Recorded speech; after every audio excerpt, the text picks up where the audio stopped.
Hello, everyone. Thank you for being with us. We're now on day 3 of our 2020 ALS Virtual Advocacy Conference. We've had 2 days so far, really great content and guests. For those of you who have been participating all along, thank you. Welcome back. We're really glad to have you. Really enjoyed all of the participation. Welcome dialogue that's ongoing about some of the content we presented. So thank you again and welcome. Again, we're doing things a little differently this year. It could be different and that we could all be together in person, but that is not the case. And we're really happy that this new format that we're introducing seems to be working out for everybody. Everybody still has a voice and a way to participate in ALS advocacy, and that's our goal. That's important.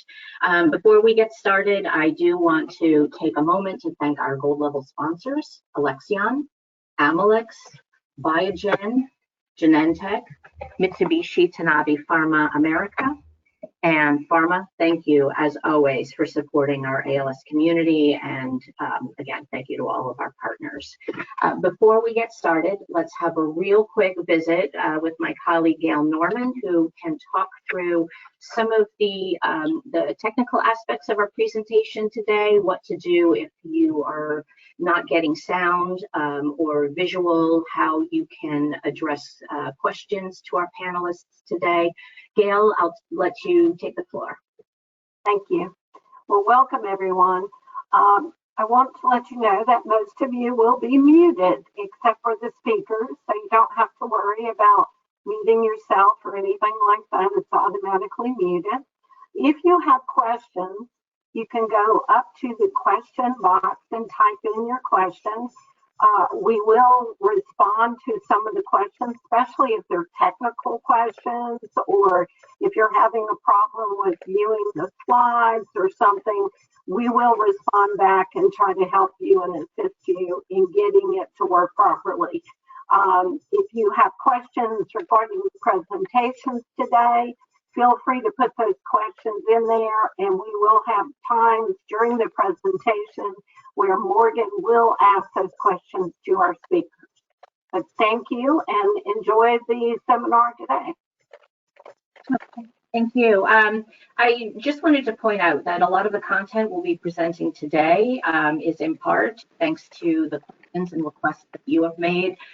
Every day, our care services team is fielding questions about care service in the time of COVID.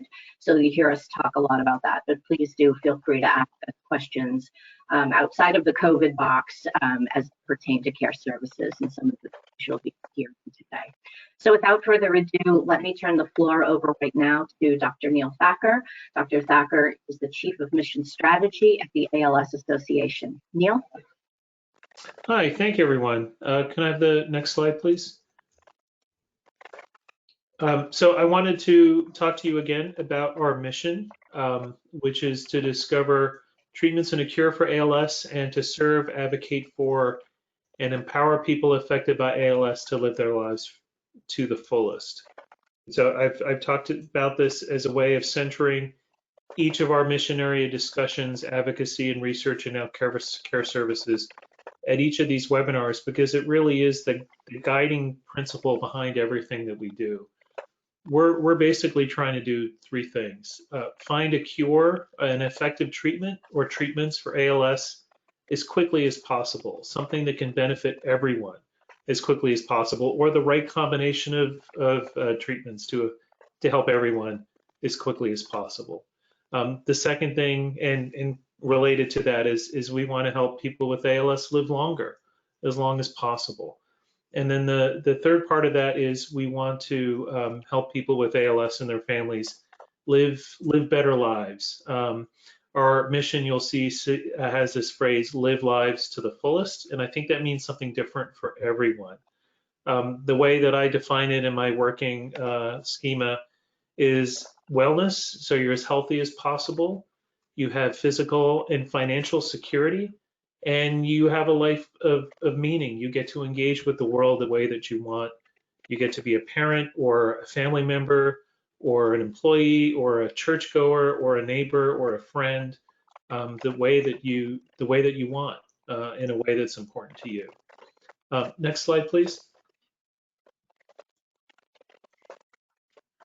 So care services, which is what we're talking about today, is a critical part of that. And it's interleaved, the services that the association provides within this network of other things. So multidisciplinary clinics, like Dr. Bedlack runs, is one of the few evidence-based practices that we know of in ALS care that increases length of life.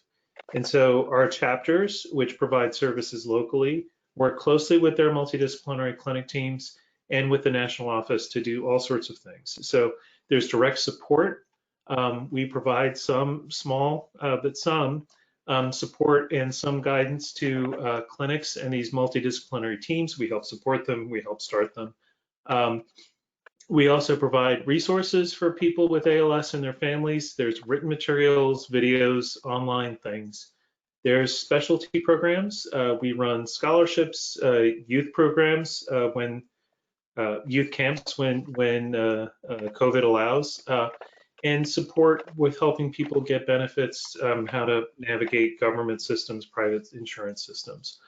And then there's this interface with research. Our chapters through multidisciplinary clinics and other means do a lot to help people get into clinical trials when those are possible, help us understand how ALS research works. The concept of ALS focus is another important way for us to understand what's going on in the ALS community and for us to provide structured feedback to FDA and others about how clinical trials should be operated. And then we have the idea of the advocacy. When people get together to talk about care, we find out what can be better about care. And this advocacy conference is an important aspect of that as well. Next slide, please.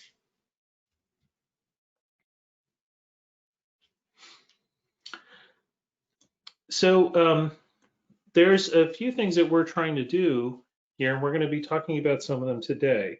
And one is to incorporate traditional health services, innovative services, and program strategies so we can improve access to care, increase quality of life, and just make our whole care service system work better for everyone throughout our chapter networks. We also need to enhance the infrastructure that allows us to provide better educational opportunities and support programs. And so we do that by understanding how they work, by funding research in this space, and through additional support from the government. And the advocacy program is an important part of pulling that together so we can get a system that really works. And then we do a lot of collaboration. We collaborate with other foundations, we collaborate with scientists and clinicians like the people we'll be talking with today. And we collaborate even with other disease spaces. We do this in a clinical way, we do this in advocacy space, we do this in research. These problems we're working with are too big for any one group to figure out by ourselves. And so the work that we're doing with other people is really important. So I'm going to stop there so we have more time to hear from our speakers. And so let me turn things back to Morgan. Thanks a lot, Neil. Let's not waste any time. Let's just bring on our first panelist, our colleague from one of our chapters, Sherry Mathis. Sherry is a clinical social worker and care services specialist with the ALS Association's Mid-America chapter. She earned her Master of Social Work from the University of Kansas and her Bachelor of Social Work from Michigan State University. And Sherry's experience over the past 20 years includes hospital-based palliative care, hospice, mental health therapy. She's also an aging specialist at a community mental health center. And she's also been in private practice and non-medical private duty home care management. So Sherry, we're really glad to have you with us today. Thank you, Morgan. Good afternoon. I'm really happy to be here today to join you to share some thoughts and some ideas on how we can maintain our well-being during these uncertain times. As we all know, the coronavirus pandemic has brought a lot of changes and a lot of uncertainty into our lives. And for individuals living with ALS and their families, this comes on top of all the changes and the losses and the uncertainty that ALS has already brought into your lives. So the information I'm going to present here today, I put together to address really, to the current situation that we find ourselves in. However, the coping strategies, the self-care practices that I'm going to talk about really can be utilized during any period of change or uncertainty in our lives to help us maintain that sense of well-being. The slides aren't advancing, so.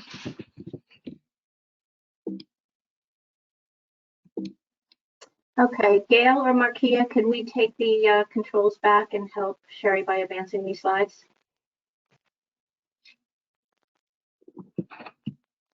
There we go. Thank you.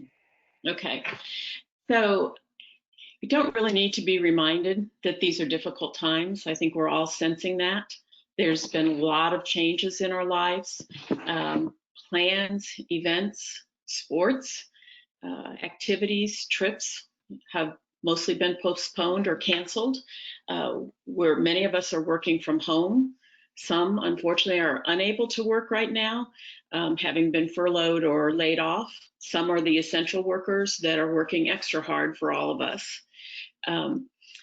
We have children attending virtual school at home, and most of us have been under some kind of stay-at-home orders. We're social distancing. Face masks have become a new fashion. We're feeling the isolation and the separation from each other. Those children at home 24/7, I know there's times that they might be feeling way too much togetherness. So our routines have changed over the past few months. For some of us, we may have had trouble finding a real routine with all these changes. There's lots of uncertainty about many things. Our sense of normalcy is lost. So we can wonder, when will life feel normal again? And wonder what normal is really going to look like on the other side of this pandemic.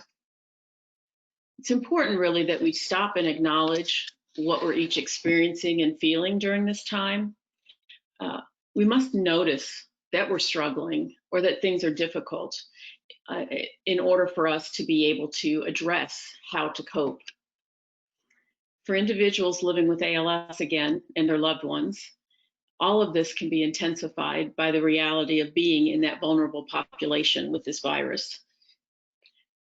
Some may even experience families and friends who don't believe that this pandemic is serious and don't understand or perhaps even criticize your decisions to continue to stay at home and minimize contact with others. You can go to the next slide. It's natural as a result of these kinds of things that we're struggling with some difficult emotions. There can be stress related to the changes and the limitations that we're experiencing right now, certainly worry, anxiety, and fear about getting the virus ourselves or someone we love and what could happen. There's frustration, there's a sense of overwhelm, particularly thinking of caregivers that may be managing now without outside help because of fear of exposing their vulnerable loved one to this virus. Guilt and anger can be there.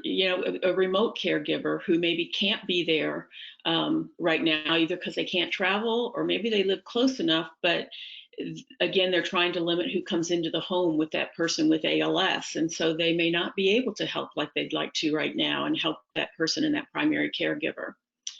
Individuals with ALS may feel extra worry or guilt that they're a burden, or they may feel that they or their loved one will get the virus.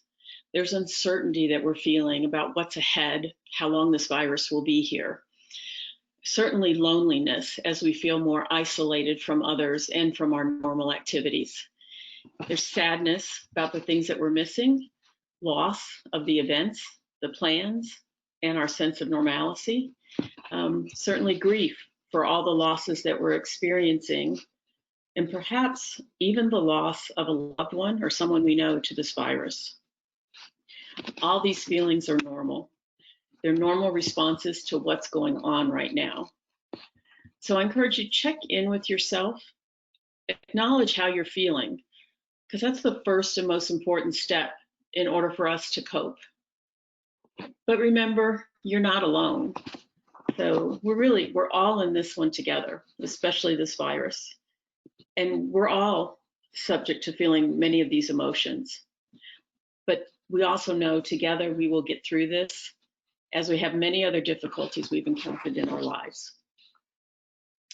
Next slide.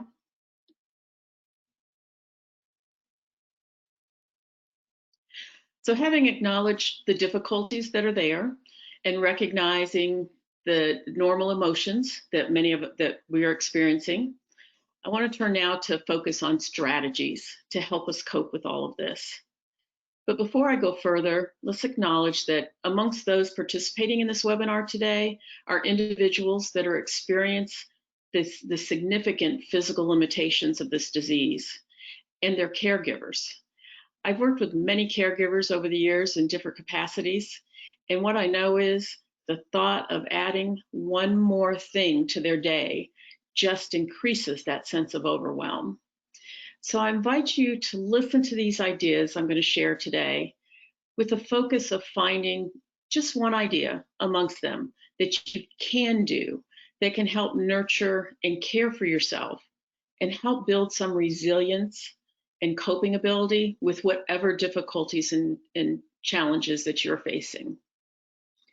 So one effective coping strategy is radical acceptance. And that's really an attitude that we can adopt. It doesn't require any extra time or physical ability. Radical acceptance is just about accepting what you cannot change, even when you don't like it. It's about not using your energy to fight something that you can't control.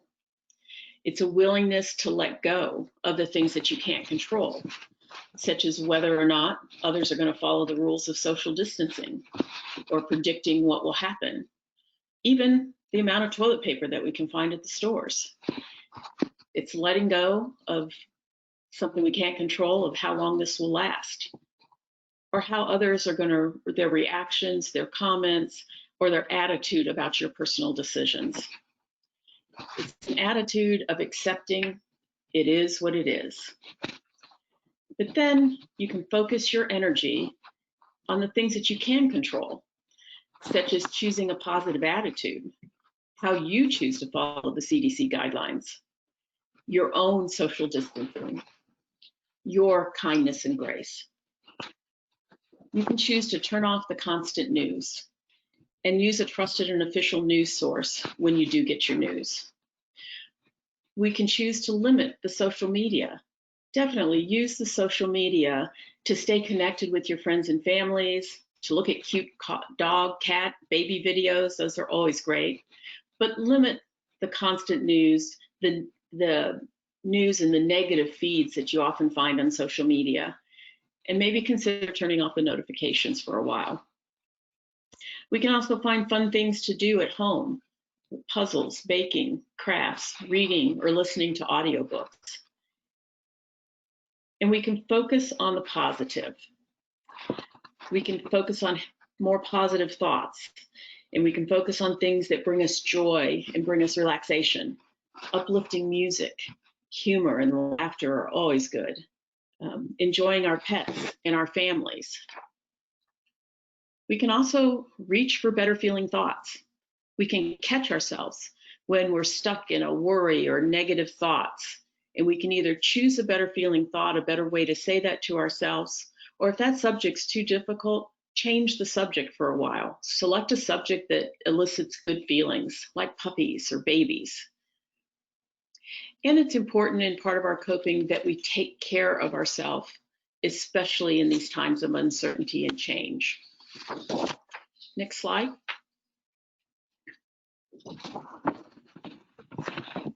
So what is self-care? We talk about self-care a lot. And self-care is simply all the things that we can do to take care of ourselves. It's about recharging our mental and emotional energy, as well as taking care of ourselves physically. It's not selfish. We hear that a lot, but it is not selfish, and it's more important now than ever. I know that there's caregivers listening to this, and I know for caregivers, the word self-care feels like some kind of luxury and brings up thoughts of, when do I have time to take care of me? But the truth is, if our bank of self is empty, we're not going to be helpful to anyone else, at least not for very long.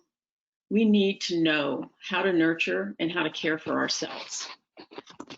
And self-care doesn't have to be time-consuming or expensive. Basic self-care for each of us starts with taking care of our physical health. We all know good sleep is important. And sometimes in this environment, that means that choosing a nap after an interrupted night's sleep instead of a task that could be done or that could be wait or could even be skipped. It's about getting nutritious meals and snacks whenever we can to fuel our body. It's important to stay hydrated, either drinking plenty of water or getting adequate hydration through your feeding tube every day. And movement is important when we're able. Walking, stretching, range of motion exercises, any movement that we're able to do that feels good. But I encourage you, as we talk about this, let go of some idea of perfection. Let's just do the best that we can each day and know that our best is good enough. Next slide, please. So let's talk about some examples of self-care that's really focused on our mental and emotional well-being. Mindfulness is one you hear a lot about, and that's simply being completely focused with all your senses on what you're doing in the present moment. Mindfulness practice, again, don't have to take extra time or extra money. We can practice mindfulness by being present with all of our senses while we do routine activities, things like breathing. We can notice and be aware of feeling the air moving in and out of our body. Feel our chest or our stomach rise and fall with each breath. We can wash our hands. We're doing that multiple times a day. We can make that a mindfulness practice by tuning in, hearing the water running, feeling the warmth of the water in the soap as you rub your hands together, smelling the scent of the soap, and seeing your hands as you wash them thoroughly. We can do mindfulness practice by when we're walking or wheeling ourselves around our neighborhoods. We can use all of our senses to focus on what we see, what we feel, what we smell, and what we hear while we're taking our walks. Even doing the dishes can be a mindfulness practice. Now, we would say these activities, we would call them automatic. We do them without thinking. But the truth is, we all tend to have monkey minds. And by that, I mean that our minds and thoughts are all over the place. As we're doing these kind of routine activities or driving somewhere and recognizing we didn't even remember how we got there, it's because our thoughts are all over the place. We're thinking, what happened last week? We're worrying about what could happen next week. We're everywhere at the present moment with what we're doing all too often. There's a Buddhist saying that really kind of speaks to this. It says, there is no problem in the present moment. Problems exist in the past, and they exist in the future.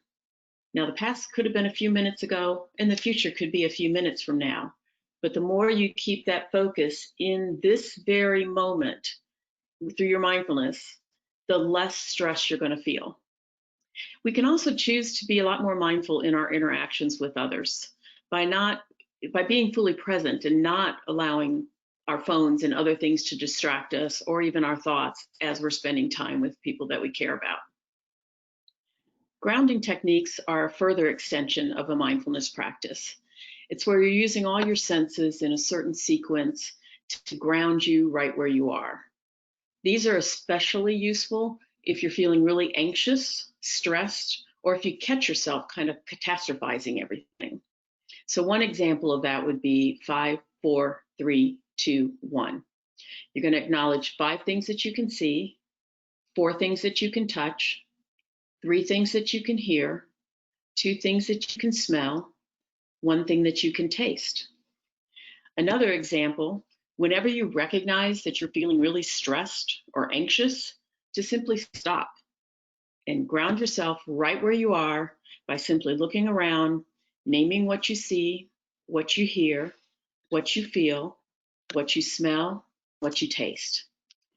These type of grounding techniques, they can disrupt that runaway train of thoughts that often drive how we're feeling or what emotions we're sensing. When we feel or become stuck in negative thoughts about the past or fearful thoughts or what might happen in the future, these thoughts are not our friends. Focusing your thoughts in the present moment and using mindfulness and grounding techniques can help to quiet your mind and bring you back to the present moment, where it's much easier to handle what's going on. Still on the mindfulness slide, or the first self-care slide. Yes, thank you. So another Buddhist saying that speaks to the importance of our thoughts is, our suffering is not created by our circumstances. Our suffering is created by how we think about our circumstances. That is not to minimize at all the difficult circumstances that we encounter in our lives, but it is to recognize how much our thoughts can either contribute to our coping or to our suffering with our circumstances. For example, consider the different reactions to the current pandemic, certainly an unwelcome circumstances that we're dealing with.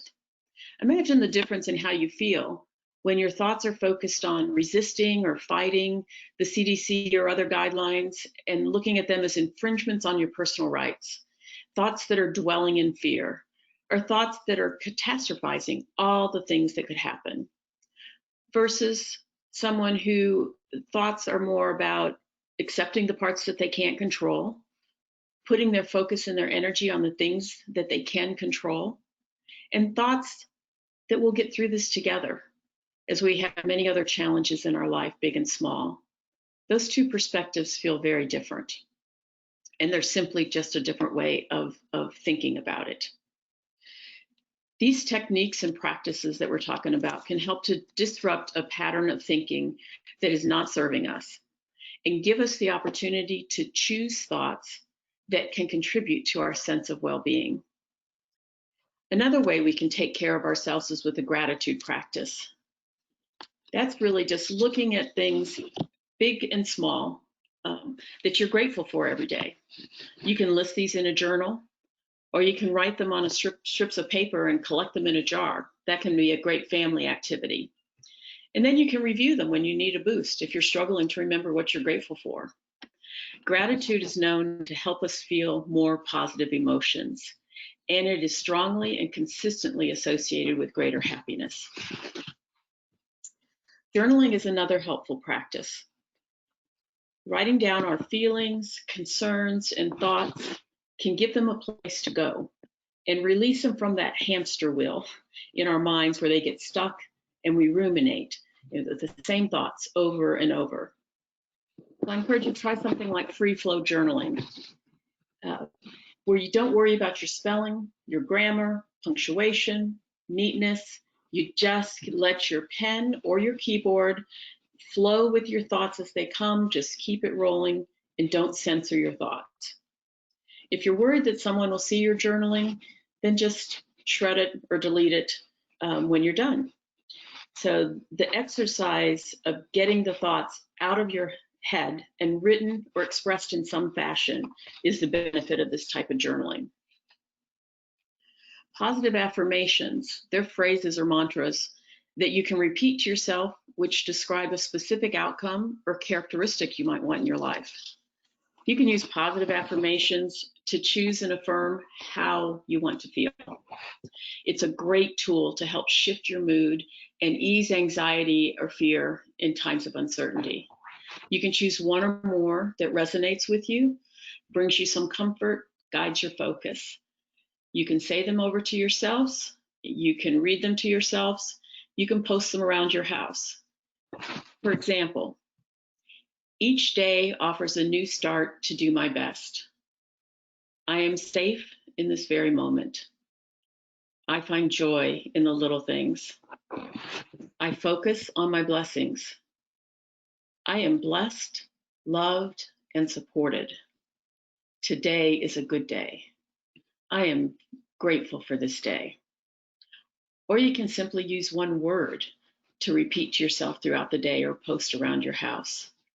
Peace, love, ease, kindness.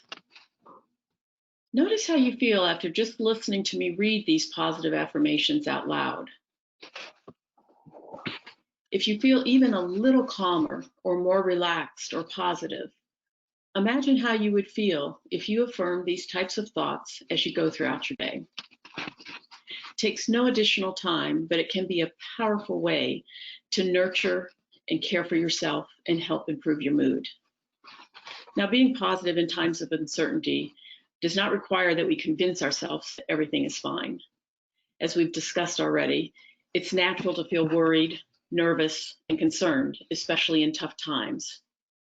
Positive affirmations and mantras won't make your stress or anxiety go away forever, but having a list of affirmations handy that you can read and repeat can help you be more at peace and have the strength to do the next right thing or the next thing you need to do. I hope you can begin to see how adopting one or more of these practices may help you cope and feel more resilient during these uncertain times. But I need to pause here for a moment and be honest. I've learned about these techniques, I've taught about them, I've taught them these practices for years.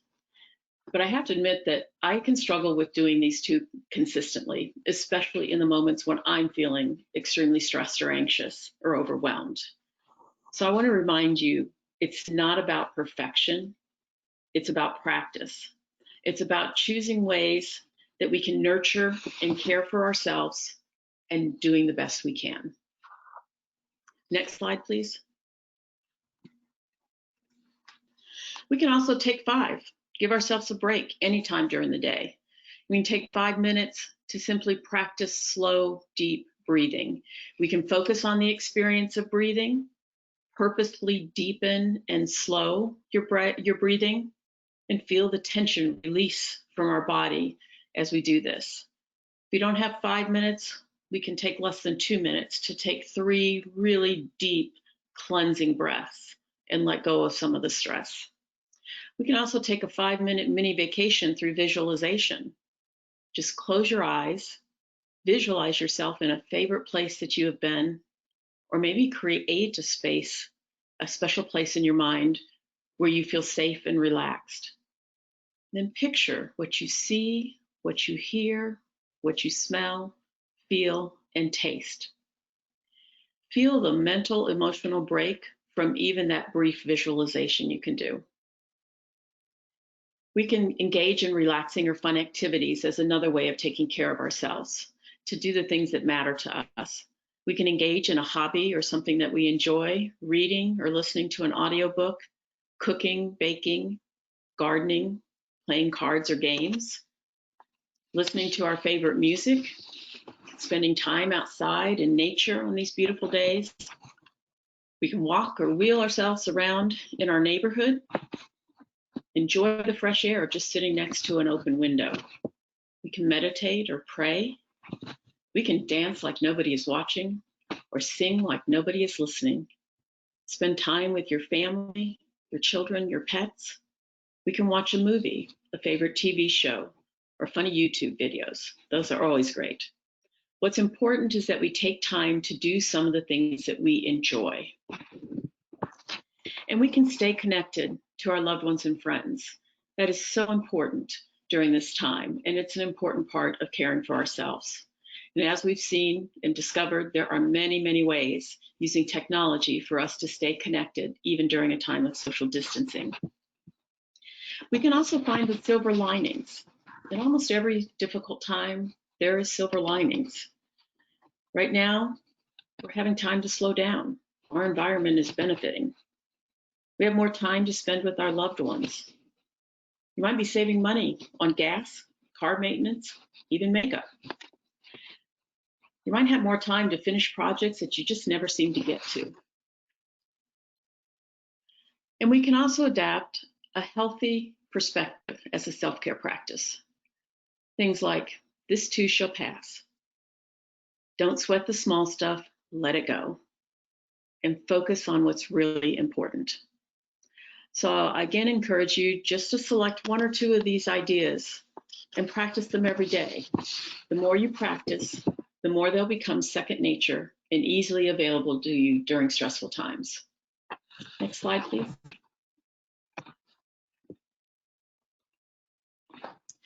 So let's talk about self-compassion. An easy way to think about this is just treating yourself with the same kindness, support, and care that you would a good friend. So the components of self-compassion are really also a recipe of how to give yourself compassion. The first component is mindfulness. We've heard a lot about mindfulness here today. Other times we hear that a lot. But we really can't have self-compassion without mindfulness, because mindfulness is about noticing. We have to notice that we're struggling or that we're suffering. Instead of avoiding it or resisting it, instead of just being lost in it or swallowed up by it, we need to notice it to be able to say, hey, I'm having a hard time right now. So that's the mindfulness component. The second component is actually really crucial. It's framing our experience in light of our shared human experience. It's the common humanity that we all share. When we recall that we're not alone, no matter what we're going through, things become more bearable. We need to acknowledge that difficulties are a part of every human life at one time or another. The third component is to respond with kindness, to treat yourself like we treat a friend.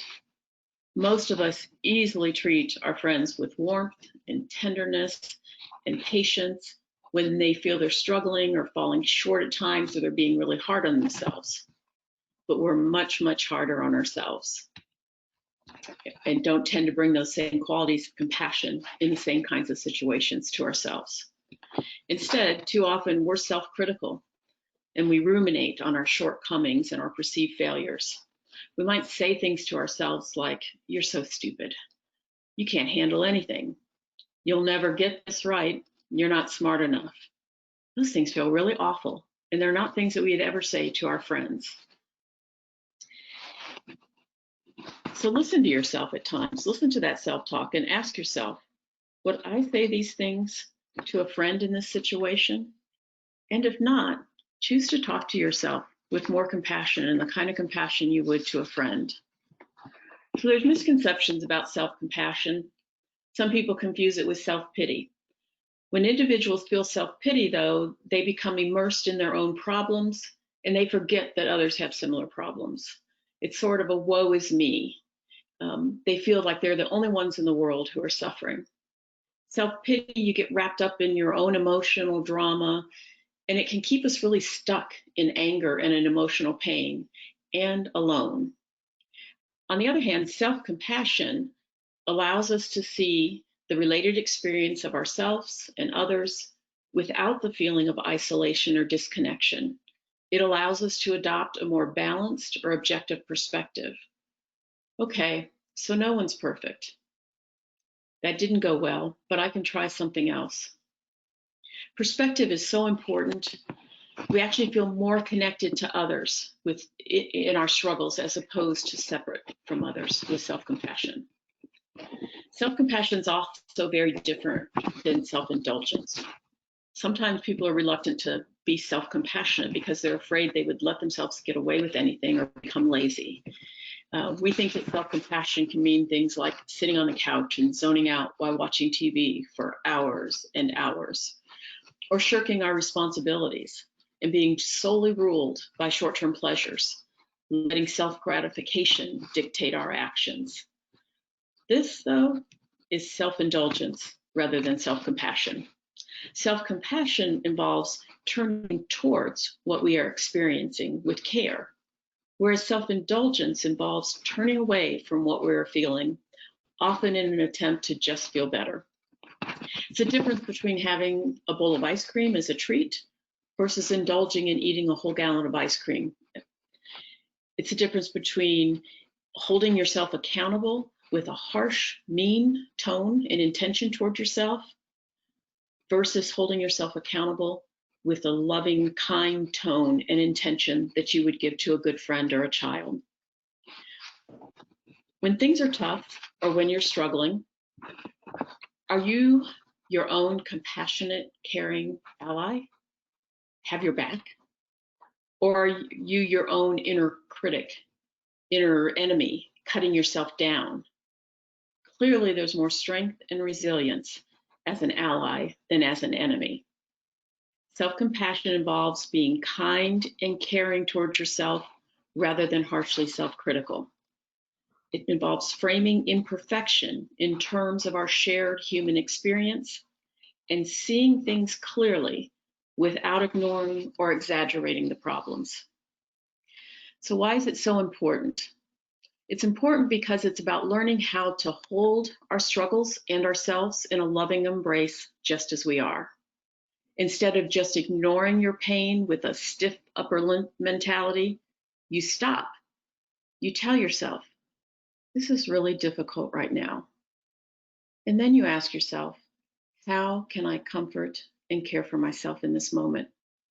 Instead of judging and criticizing yourself for making a mistake or feeling inadequate in some way, self-compassion means that you are kind and understanding when you're confronted with personal struggles or feel bad about yourself.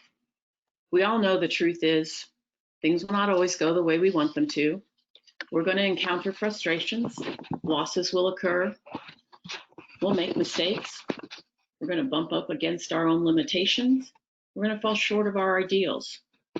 Our lives will take unexpected or unwanted turns. This is the human condition. It's a reality shared by all of us. The more we open our heart to this reality instead of constantly fighting against it, the more we're able to feel compassion for ourselves and for all our fellow human beings in this experience of life. Self-compassion provides emotional strength and resilience.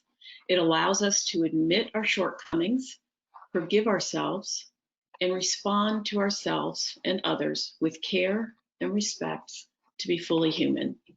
So especially during this time, let's be kind to ourselves and embrace self-compassion.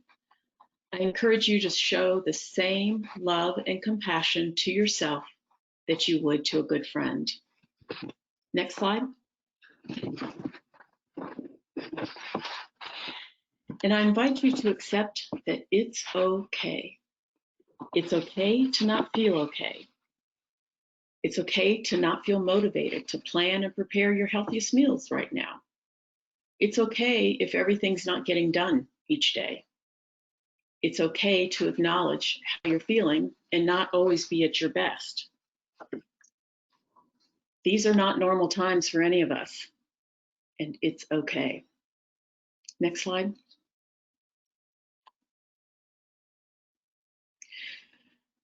So we all know that we're going to experience times of uncertainty and changes in our lives. Hopefully not many more will be what we're experiencing with something as big as this pandemic. But we also know it's possible to navigate these times while we maintain a sense of well-being. We can acknowledge difficulties are present. We can acknowledge when we struggle with difficult emotions that might arise for us. We can utilize some of the healthy coping strategies like we've talked about today. We can take care of ourselves physically, mentally, emotionally. And we can let go of that self-criticism, that inner critic in our heads. We can talk to ourselves with the compassion that we would give to a good friend going through a difficult time. And we can remember it's okay. This uncertainty won't last forever.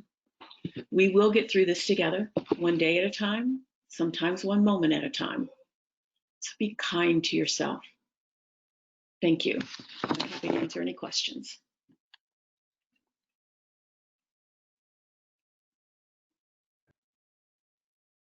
Thanks, Sherry. Actually, we do have quite a few questions for you, and a lot of them have to do with distance. And people are asking how to support a loved one who lives at a distance now that they don't have the luxury of going to that person's home or being there for them in a more physical way. Can you address that? Sometimes that's about looking at, maybe the roles have to change a little, maybe something that you were doing to help physically, while you can't do that as easily right now, maybe you look at it and can pick up something else that can be done from a distance. So sometimes you really just have to break down what are the other things and how else can you support when you're not physically there. But I also think you then remind yourself to be compassionate with yourself and the way you're feeling about the guilt and not being able to be there in the way you'd like to be. Again, using the technology to at least be able to connect with both the loved one with ALS as well as the caregiver, and give whatever support that way that you can. Also, quite a few questions about children. There are more children home during the day, and there are a range of questions, but most of them have to do with putting caregiver burden on children because they are proximate and they're in the home. And the other one is, to what extent do you shield your child from day-to-day things that they may not always engage in or see during the course of the day when they're at school? That's a really good question and a tough one. And it's a very individual approach to how much we choose to share with our children. So there can be a lot of individual differences here. But, I also would kind of say it's okay that they have some caregiving responsibilities. I mean, there are things we all do as a family to work as a family unit and take care of each other. Certainly when you have a loved one with something like ALS, it puts a greater burden on everyone. And it's not completely necessary to completely protect and deny what's going on with kids. Kids are pretty smart. But there's the reality too, you don't want them to be totally burdened with that. So it's balancing that with being sure that they get to be kids as much as possible and do the things that are fun. And even with somebody with physical limitations, there's things that they can do together that are meaningful and that are fun. And it's looking for those things as well. Thanks. And I have a question I'm going to ask my colleague Kathleen or Kim or Dr. Thacker to come on related to policy. There was a question about the Family First Coronavirus Act, which apparently has a 10-week cap for family home care providers. And I think what this person is asking is there something similar for caregivers of people living with ALS? Have we explored options to help people with ALS have their family members at home? A lot of time family members have to work to support the family, but also to support an appropriate level of caregiving. Obviously, people with ALS would rather have their family members being on the first line of providing caregiving. So what is there in the legislature that could potentially help these families? Yeah, that's a really good question. And I Kathleen may know more about this than I do, but in general, the evidence base we have to document the kinds of burdens and costs for families with ALS isn't where I'd like it to be, where I think it needs to be to really hit that case, to make that case. And so that's why the focus program is so important. One of the first things we did is started to document the financial impacts. And we're going to be using that survey platform to get better and better evidence to make stronger and stronger cases. So that's the long term. In the short term, I'm not aware of anything. But Kathleen, please jump in and correct me.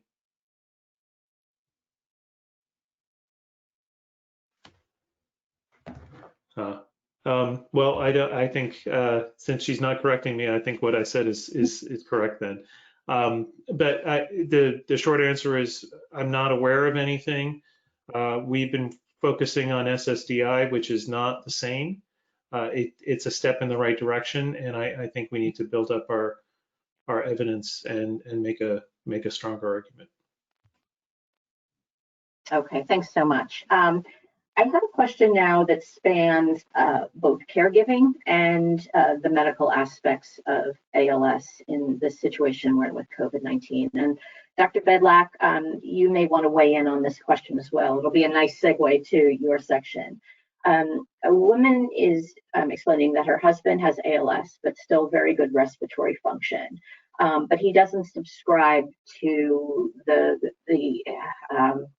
antibacterial movement, is the way she put it. But it appears that he believes that the body can fight off coronavirus, and he believes that his immune system has integrity. His neurologist also has indicated that he's not in a high-risk group. So this gentleman wants to go out and live life, and he feels like, you know, he should be cautious, but he shouldn't be prevented from going out and doing the things that he wants to do. She is asking, as a caregiver, is it wrong that she does not support this? And I thought it would be good to have a medical opinion weigh in on, you know, what that risk factor is for somebody with ALS in a COVID environment. Sure. So the short answer is we don't know. There are no studies that I've seen that tell us what the risk of COVID-19 to a person with ALS is. So risks for a bad outcome from COVID-19 include things like diabetes, high blood pressure, and quote unquote chronic lung disease. But it's never really defined in the papers that I've seen what chronic lung disease means. You know, for my own patients, I tell them, look, if your vital capacity is at all abnormal, then I would consider you to have quote unquote chronic lung disease and possibly be at an increased risk of a bad outcome from COVID-19. So you should be extra careful. But beyond that, I don't know of any studies that tell us specifically what the risk is to a person with ALS. As far as the rest of that question too, it's certainly it's not wrong to feel whatever you're feeling. Feelings just are. That's what they, you know, there's no right or wrong to feelings. It is a challenging time though. I dealt with a really relatively young, not even 30-year-old that was diagnosed during this time already, and where they start to think about, man, I want to do this and I want to do that. And there's things that are important that they want to do that they're being limited because of the restrictions of travel and because of the concerns of it you know, having a bigger impact on them. And so it's about kind of honoring both perspectives and also trying to find some kind of balance in not putting your life completely on hold, but taking appropriate, you know, being smart about it. Okay, thank you both for stepping in. Sherry, I want to thank you for your presentation. Appreciate it very much. At this point, we will turn things over to Dr. Richard Bedlack. Just by way of background, Dr. Bedlack grew up in a small town in central Connecticut. He's currently a professor of neurology at Duke and director of the Duke ALS Clinic. He's received ALS research grants, participated in ALS clinical trials, and published more than 100 ALS articles. He is a leader of the International ALS Untitled program, which utilizes social networking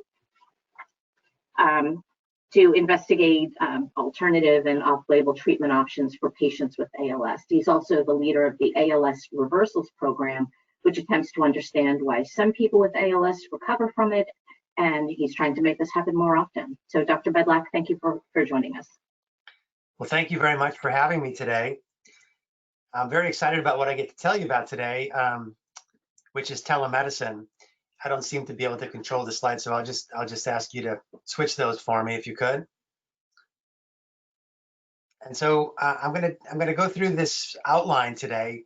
First, I'll try to make sure everyone understands what we're talking about when we say the word telemedicine. Then I'll show you why I think this is a really good option for people with ALS. I'll show you how telemedicine use for ALS patients has evolved over time. Then I'll show you specifically, if you're a person with ALS that wants to try it, how you would go about doing that. And finally, we'll finish up by talking about some of the current challenges that we have to more widespread use of telemedicine and how I think we can meet those challenges. Next slide. So telemedicine is simply the exchange of medical information between patients and clinicians who are in two different places. Typically nowadays, we think about it involving the use of some kind of technology. And there's lots of different options, lots of different types of telemedicine. So these could be defined by the type of technology that we're using. Some of us just use telephones. A telephone call between a doctor and a patient is technically telemedicine. More commonly now, we're starting to use video conferencing like we're doing today. Telemedicine can be defined by where the participants are in terms of location. So you can hear about hospital to hospital telemedicine, where the doctor is in one hospital and the patient might be in an emergency room in a whole different part of the country. More commonly with people with ALS, we're doing something called office to home or telemedicine in the home, where the doctor is in his or her office and the patient is in his or her home. And you can also hear about differences in the timing of telemedicine. And so there's synchronous telemedicine, which means both parties are present at the same time in the encounter. And then there's asynchronous, sometimes referred to as store and forward telemedicine, where somebody actually records part of the visit and the other person reviews it later. And that's probably even more appropriate for things like dermatology, where someone could go out to the house and take some pictures of a skin rash, and then the dermatologist can look at those later. Next slide. So how can telemedicine help people with ALS? Well, as I'm sure most of the people listening know, we now have a lot of evidence and experience-based treatment options that can help people with ALS. But ALS is a rare disease. Most physicians are going to see very few cases of it in their whole careers. And so most physicians won't be aware of all these options. ALS experts know the options, but there's too few of us. Most people with ALS live far from the nearest expert. And so we know from the National ALS Registry that about half of all the people with ALS in the United States live 50 miles or more from the nearest ALS clinic. And about a quarter live more than 100 miles from the nearest ALS clinic.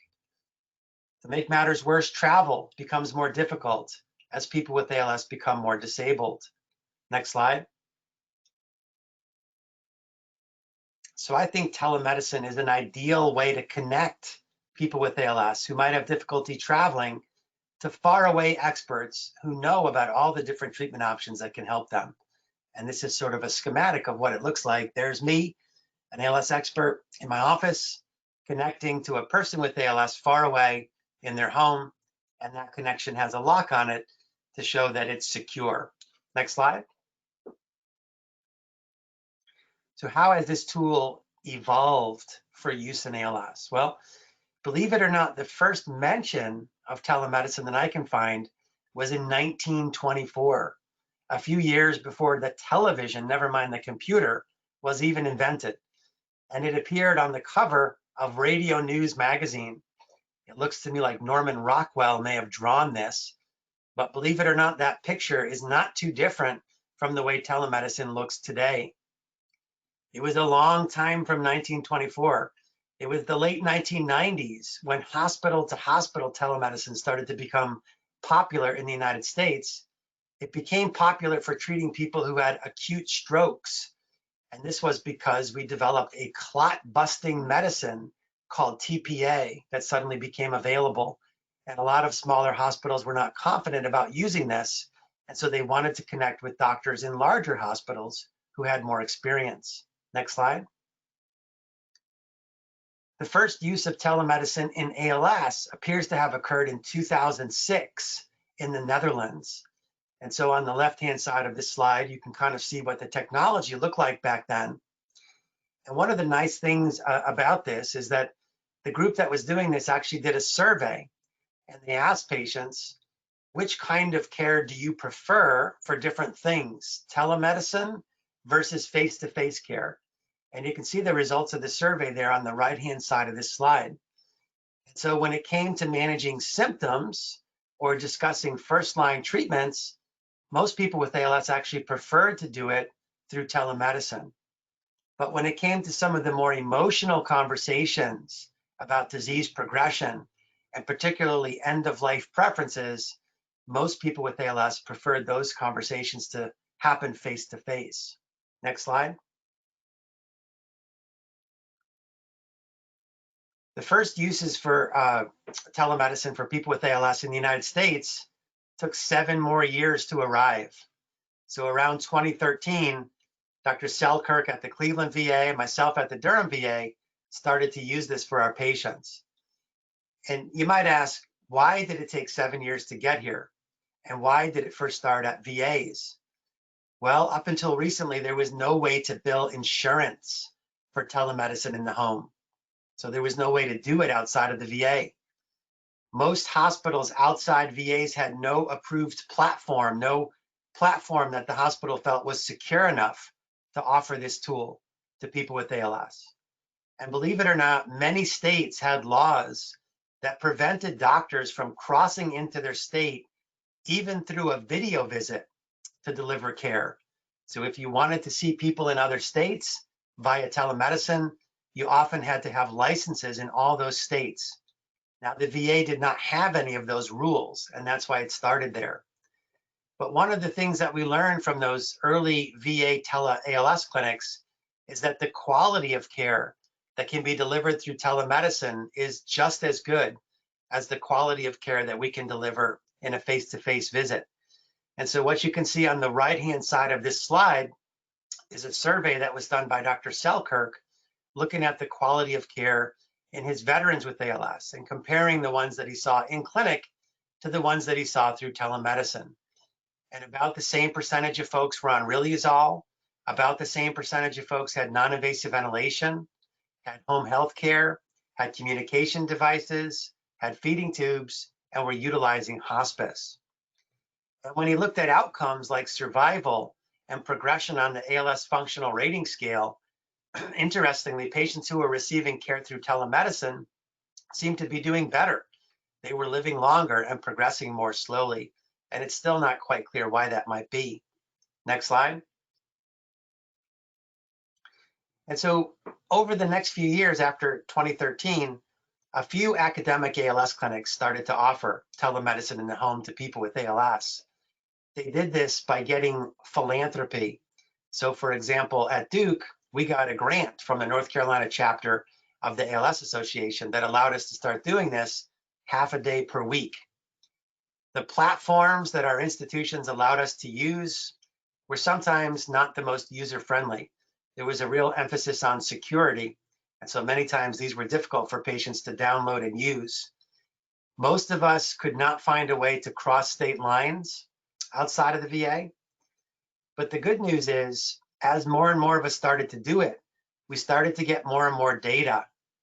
And some of this data clearly showed that patient and provider liked telemedicine. So here's an example from Zachary Simmons' group at the University of Pennsylvania.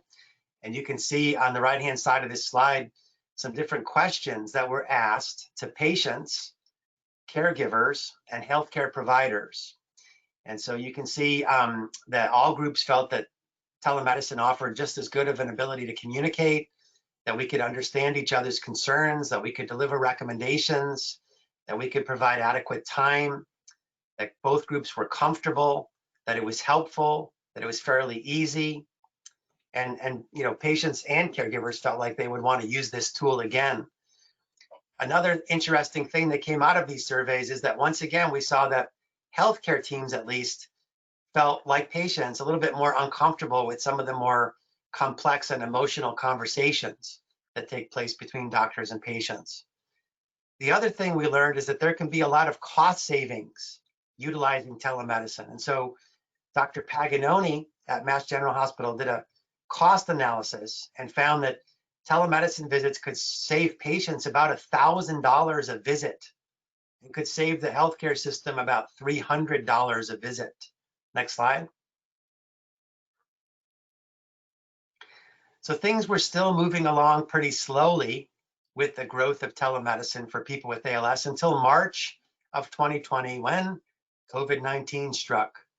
And all of a sudden we had these stay-at-home orders, and they forced probably the most sudden, massive overhaul to the way that medicine is delivered in the United States that has ever occurred in history. All of a sudden, we couldn't see patients in our clinics except for emergencies.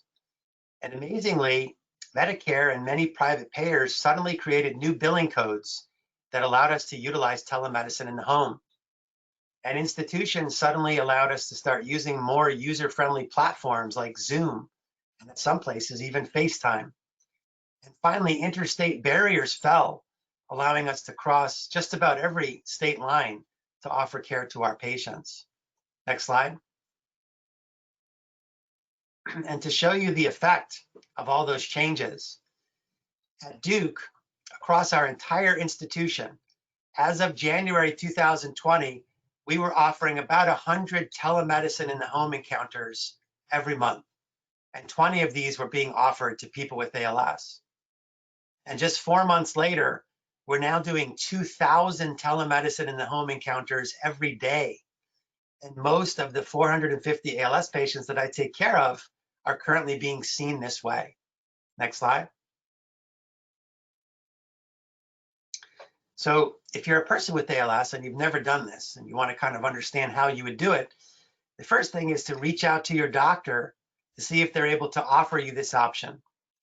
If so, they will usually be able to send you step-by-step instructions and also a number to call, a helpline, in case you get stuck. If you want to see an example of what these kinds of instructions look like, there's a link on this slide to what our Duke ALS Clinic sends out. Typically, there's going to be some kind of program you're going to need to download, and that will depend upon what your doctor's institution is allowing them to use. Could be Zoom, could be MyChart, could be Extended Care, several others. Next slide. Once you download this, the software will then send you a link that you will click on when it's time for your appointment. So this is what one of my patients might get when it's time for a telemedicine appointment with me. This pops up in their MyChart system, and they just click on the link at the particular date and time of their appointment. And when you click on the link that you get, suddenly a video window will pop up, and you'll be able to see and hear your doctor through a secure video visit. Now, I know not everybody is computer savvy, not everybody uses Zoom and things like that, but don't be intimidated. It's really easy. And there's a helpline. And finally, if things really go wrong, like every once in a while, someone just can't get it done, we can just convert the visit over to a phone call, and we can still get a lot of useful information exchanged that way. Next slide. So although things have improved markedly, we do have some things that we're still kind of challenged by. The first are these billing codes and the ability to cross state lines. Yes, we have them right now, but there's no guarantee that these are going to continue when the pandemic subsides. And if we lose these, I fear we're going to lose most of the tele-ALS programs that we've built across the country. Next slide. What about new patients? So most ALS experts are uncomfortable making or confirming an ALS diagnosis through telemedicine. And there's really two reasons why. First, a big part of making or confirming a diagnosis is our physical exam. And while there's a lot of things that we can examine through telemedicine, one thing that we can't examine that is necessary for an ALS diagnosis are the health of upper motor neurons. We cannot look at muscle tone to look for spastic tone. We cannot test reflexes to look for hyperreflexia. So we technically can't make a diagnosis through telemedicine. The other thing is that a lot of us are still a bit uncomfortable with these really emotional conversations. And certainly that first conversation where we break the news about the diagnosis is emotional for both of us. And so I think that that's still going to be something that both doctors and patients would rather do face-to-face. Next slide. What about multidisciplinary team care? You heard Neil mention earlier that this is one of the most powerful evidence-based things we can offer. There's lots of studies now suggesting that people with ALS who get their care through a multidisciplinary clinic have a much better preserved quality of life, are much less likely to be hospitalized, and live significantly longer compared to people who don't get their care through a multidisciplinary team. How do we offer this through telemedicine? Well, there are a few sites that have figured out ways to do it. So I know about one site, and again, this is the site of Zach Simmons at the University of Pennsylvania, who has a telemedicine station open during his live multidisciplinary ALS clinic. And the patients that are being seen through telemedicine, different team members will just rotate through that station and see each patient. So it's sort of a hybrid live versus telemedicine module. Then there's also the store and forward technology that I told you about earlier. So Michael Pulley down in Florida has pioneered this. What he was doing for a while was having a nurse go out to the patient's home with a laptop and videotape a conversation and some different aspects of the exam, which he would then review later and get back to the patient at a different time and comment on. So those are options, but they're not options for all of us. The option that I would most like to see, my dream would be to be able to offer my entire team at the same time to a patient in their home. And that's what this diagram shows. It shows me and Stacy, my clinic coordinator, in my office at Maureen Road, my pulmonologist being linked into the video chat. They're in the asthma center, my physical and occupational therapist being linked in. They're in a building called Lennox Baker. My dietitian, who's hospital-based, being linked in from the hospital. My speech therapist, who has a whole separate clinic in a different part of campus, being linked in. All of us together being able to see the patient in real time. No one's figured out how to do this yet. Challenges are the cost of it. Right now, as the billing codes appear to me, only one of us can bill for a visit. And also figuring out how, if there's no billing, how do we get all these team members to block off time simultaneously? Next slide. Spirometry is another big challenge. Spirometry means measurements of breathing, like forced vital capacity. This is a huge, part of how we manage patients with ALS. We look at their forced vital capacity, and it tells us a little bit about what kinds of interventions we should talk about that day, and a little bit about their prognosis. It's also a huge part of research trials.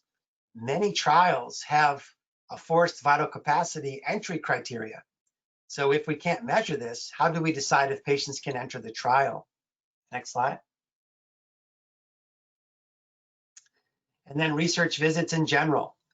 As we talked about, we've got the issue with spirometry, but a lot of us have never done consenting through virtual visits, screening. We'd have to think about, how could we dispense a drug virtually? It's one thing if it's a pill that we could mail, but what if it's an intravenous drug, or what if it's a drug that has to be infused into the spinal fluid? How could we do that through a video visit? How do we get safety labs, electrocardiograms, ways that we're looking at the health of patients in our research trials? Next slide. But I actually think there are ways to meet these challenges. And I think if we can do it, we can improve ALS care and research forever after this. So all of you on this call know the power of advocacy. We've been together during ALS Advocacy Day now for many years, and we've accomplished some incredible things. We've changed laws and created, entirely new congressional pots of money for research, like the National ALS Registry and the Department of Defense's ALS Research Program. I believe that we can work together through advocacy to find a way to maintain the current billing codes and the ability to cross state lines that have bolstered telemedicine. And while we're at it, let's go ahead and advocate for multidisciplinary ALS care billing codes that allow our whole team to be able to get reimbursed so that we can do this the right way together. Next slide. There are ways to offer new patients something.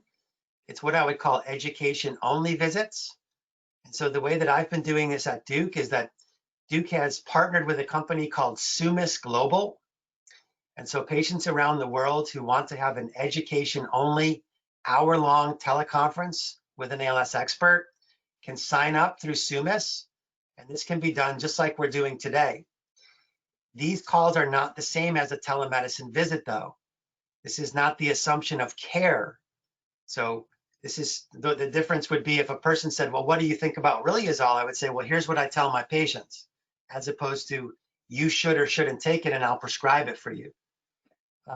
The other problem with Sumis Global is that patients get charged for it and insurance doesn't pay for this. Next slide.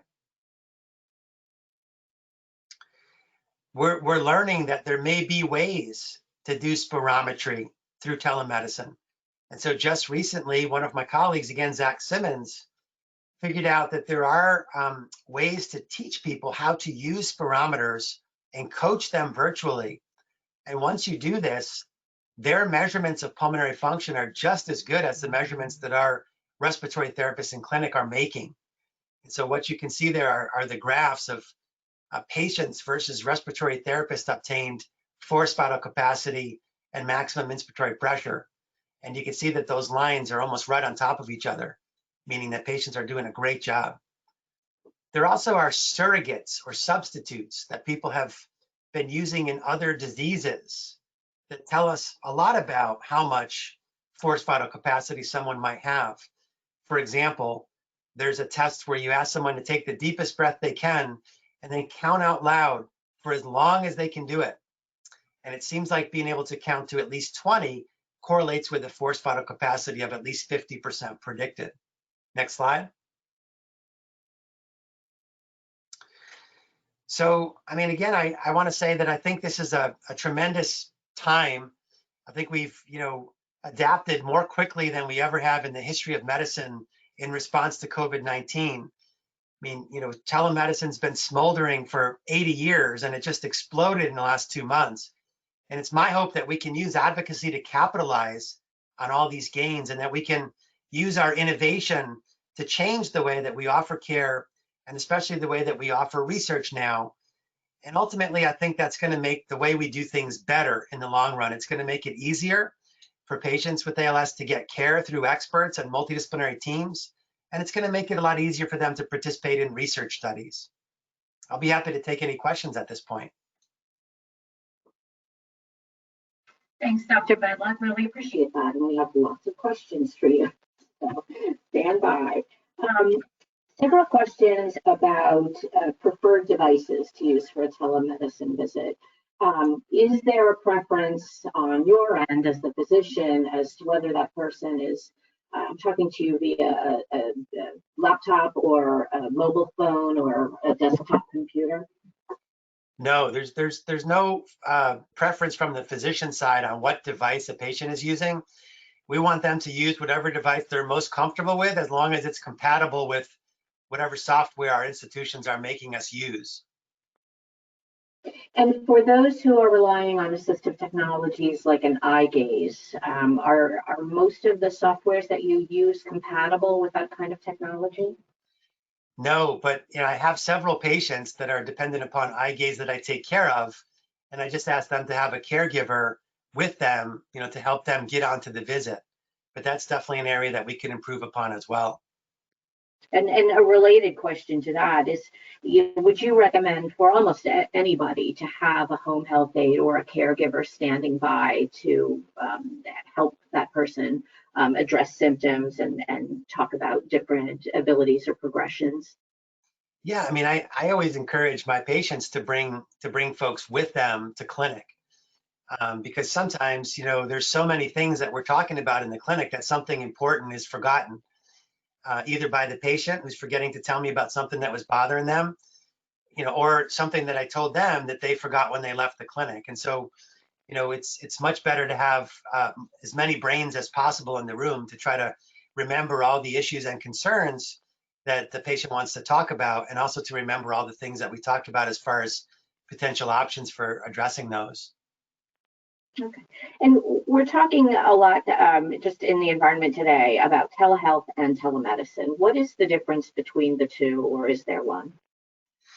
Yeah, I mean, I personally don't see a difference between the two things. I mean, I just think that people call them different things. I mean, we're talking about the exact same thing, the delivery of care between doctors and patients that are in different places.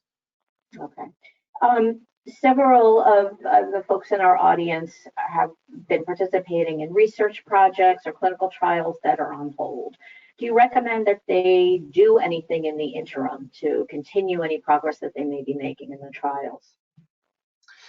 Yeah, well, the good news is that I think that the hold is about to be released in just about every state. I mean, we're hearing here at Duke that either next week or the week after, we're going to finally be allowed to start enrolling patients again.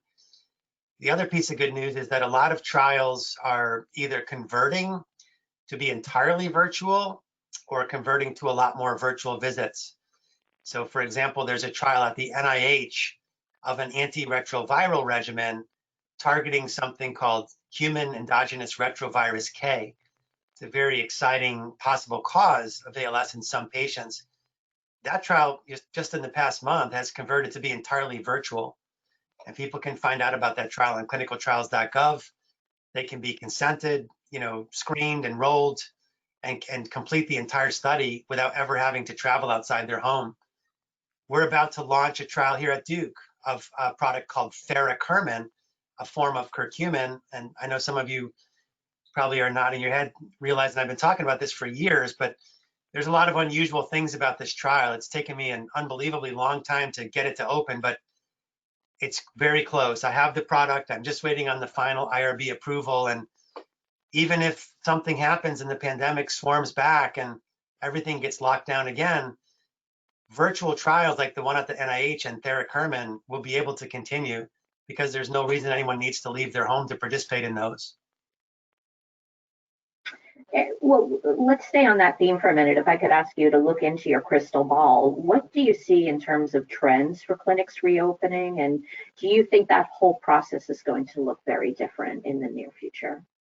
Yeah, I mean, I think clinics are starting to reopen. I was mentioning right before the call today started that, for the past 2 months, I've been seeing almost all of my 450 people with ALS that I follow through telemedicine. And, this week we saw about half and half, and next week everybody wants to come in person. So it's our first sort of semi-normal week. I don't think most clinics are ever going to be 100% telemedicine or 100% face-to-face anymore. I think that now that people have gotten a taste of telemedicine, both from a safety and convenience standpoint, that there's always going to be a percentage of folks who want it. And that's part of why I think it's so important that we jump on this right now and solidify this infrastructure.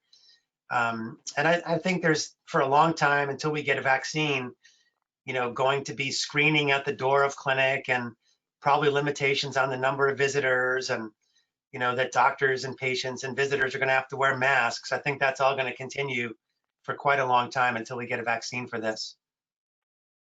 Well, somebody pointed out, it was more of a statement in the question box, that even when we do go back to face-to-face visits, respiratory function tests do involve a certain amount of droplets coming out of your mouth as you're trying to exhale. So, I think there would probably be some cautionary measures taken probably over the long term now that we have experienced pandemic. Yeah, and again, I think that for the past 2 months, most ALS clinics in North America were not able to offer spirometry.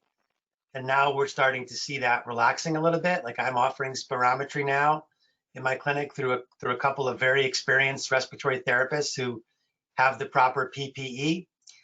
And I also think that there's been some tremendous innovation. Like, I know that some trials, some very big trials that are coming up, are going to be supplying home spirometers to people throughout the trial. So, I think things are slowly going to get a little bit more normal, but the innovation that we've made is going to persist, and it's going to make participation in clinics and trials much easier for patients and families in the future, as long as we can solidify what we've built. So 2 questions kind of on that same framework. One was, where are we in terms of creating concrete at-home testing for things like respiratory function, as we discussed, but also swallowing? How easy will it be to use those tests through telemedicine?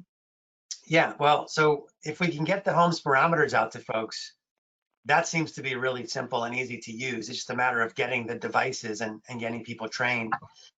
There are a lot of outcomes. A couple of my slides got cut off in my presentation, but there are a lot of exciting new outcomes that people are developing. So one that we've had for the past few years is actually just a questionnaire about swallowing. It's called the EAT-10, EAT-10. It's developed by Dr. Emily Plowman down in Florida.